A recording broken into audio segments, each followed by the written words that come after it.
Hello folks, today we're going to look at the Fristom FT130 tail lights. So just to take some confusion out of these items, both of them have got a stop tail indicator.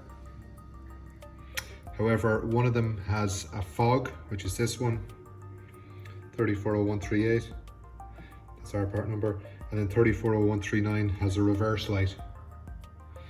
So they both have a stop tail indicator. One of them has a fog and one of them has a reverse. So on our listing, you can either choose to buy one fog light and one reverse for your trailer, or you can choose to buy two fogs or two reverses. And also to note that these lamps are not handed. So you literally take the lamp, turn it upside down, put it on the other side. So you've three options. You can have a stop tail indicator on both, obviously.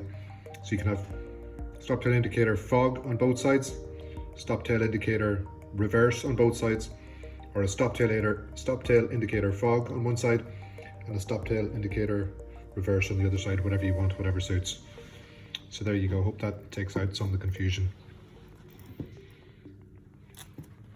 Also to note, these particular ones don't have a number plate light on them, so you'll need a number plate light separately to these.